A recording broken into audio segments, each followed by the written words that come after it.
Apupu, ayo pikir ulang. Teman-teman, hari ini saya mau mengajak teman-teman untuk berbicara hal yang cukup sensitif untuk orang Indonesia. Karena itu, kita memang perlu untuk membicarakannya secara mendalam, karena ini sudah menjadi bagian dari hidup kita, orang Indonesia khususnya.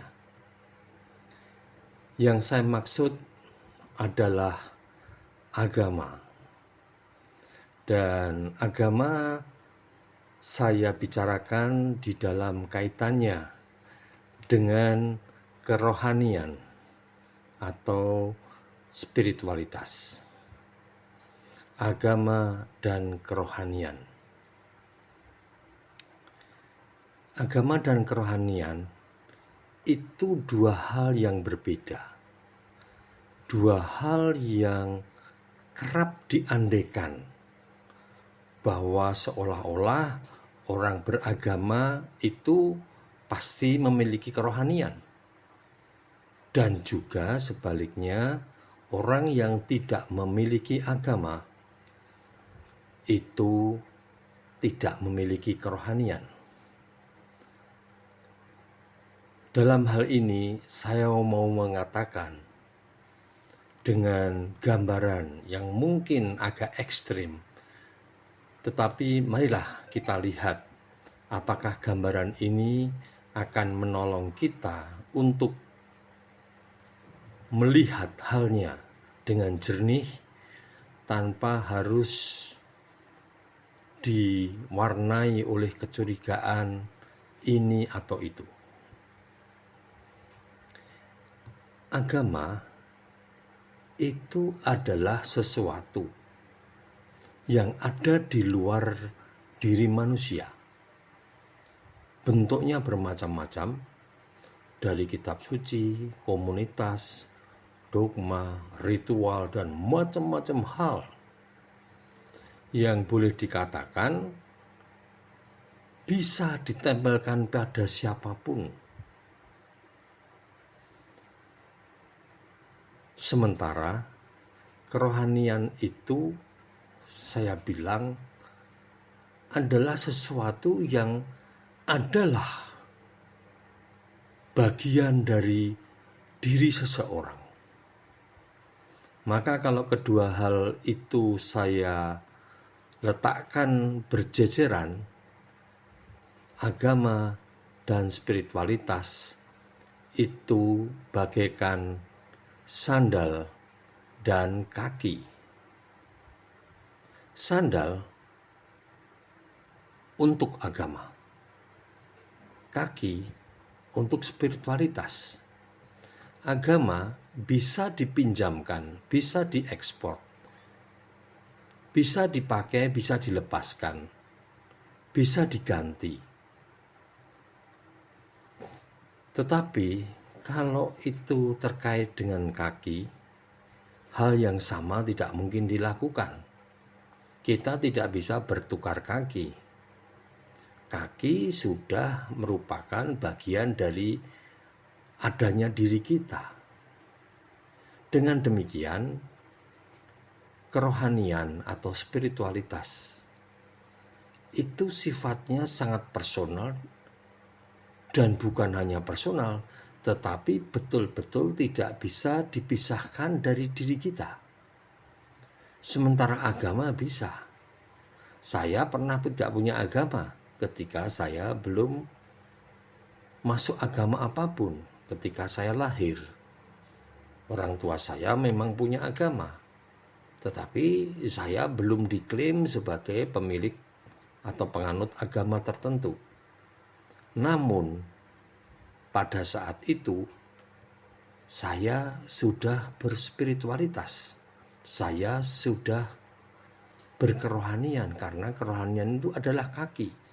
Meskipun kaki saya belum menggunakan sandal apapun, saya sudah berkaki karena Dia hadir bersama dengan saya. lihatlah bahwa dalam hidup sehari-hari hampir tidak pernah kita tidak melepaskan sandal kita. Sandal selalu ada bersama dengan kita. Entah bentuknya sepatu, selop, atau apapun. Dan dia begitu melekat dengan kaki kita sehingga seolah-olah tanpa sandal aku tidak berani berjalan. Apalagi kalau jalannya becek atau bahkan jalannya berbatu-batu, ada pakunya dan seterusnya. Dengan keadaan yang seperti itu, maka seolah-olah memang alas kaki mutlak harus kita pakai. Namun, bukankah di tempat yang bersih dengan karpet, bahkan di tempat tidur, kita sungguh-sungguh tidak memerlukan yang namanya alas kaki? Saya bertelanjang kaki. Inilah kenapa saya mengatakan kerohanian itu adalah kaki kita. Maka kalau kita berbicara tentang agama, kita sedang berbicara tentang alas kaki, tentang sandal, tetapi berbicara tentang kerohanian atau spiritualitas, saya sedang berbicara tentang kaki saya.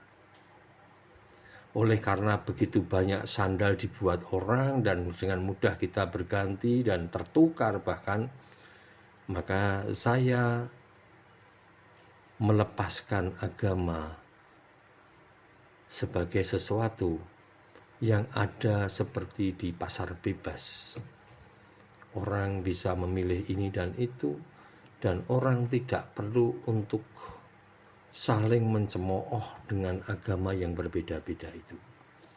Ingat bahwa agama itu hanya alas kaki. Jadi apakah selain agama ada alas kaki yang lain? Ada. Dan alas kaki yang lain itu namanya budaya. Budaya mirip dengan agama. Dia menyediakan piranti-piranti moral yang diperlukan agar orang bisa hidup di tengah masyarakat secara bermartabat. Dan dengan budaya yang tinggi, maka orang pun bisa mencapai spiritualitas yang sama seperti kalau orang menjalaninya melalui jalan agama. Jadi agama dan kebudayaan yang tinggi, kebudayaan yang baik, itu sama-sama akan bisa membawa spiritualitas orang itu. Dan dalam hal ini spiritualitas itu adalah kakinya.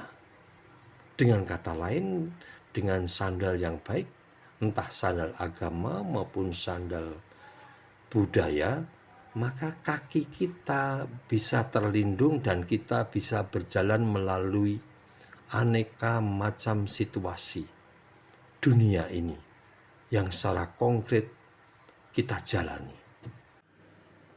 Namun demikian, oleh karena kita lebih memperhatikan sandal, lebih memperhatikan alas kaki, maka kita sering mengorbankan kaki karena menganggap dengan hak yang tinggi itu indah, maka bahwa kaki menderita harus berjinjit selama menggunakan sepatu, kita ambil risikonya.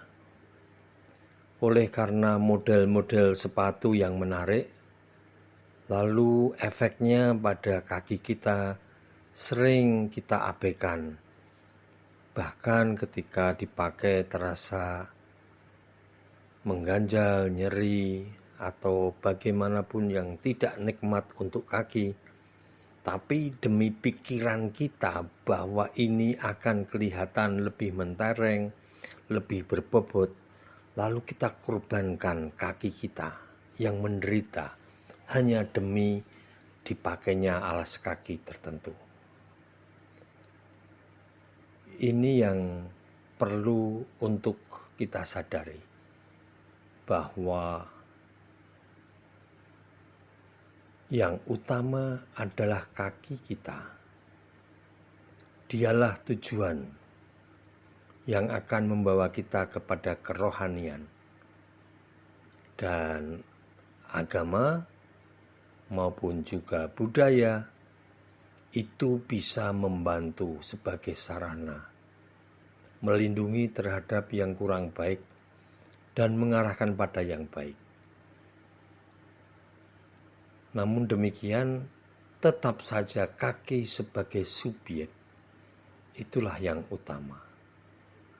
Dengan demikian, kita menjadi sadar bahwa agamalah yang harus mengabdi kepada kerohanian kita. Jangan kerohanian harus dikorbankan demi agama. Dan kerohanian itu adalah pengenalan diri kita sendiri, pengenalan segala hal yang unik di dalam diri kita. Dia adalah Tuhan, dan agama adalah pembantu yang harus mengabdi kepada Tuannya. Dengan demikian, kita bisa menggunakan agama dengan sebaik-baiknya, tanpa harus terbalik-balik dengan menjadikan kerohanian kita sebagai abdi dari agama. Yang benar adalah agama apapun yang kita pilih, dia harus mengabdi pada kerohanian. Dan kerohanian adalah kemampuan kita untuk mengenal diri kita sendiri dengan segala seluk-beluknya. Dan di sini saya berani mengatakan bahwa dalam diri kita ada keilahian yang justru harus dikenali lewat kerohanian. Dengan demikian jelas, agama harus membantu kerohanian kita supaya kita semakin mengenali keilahian dalam diri kita. Salam semesta.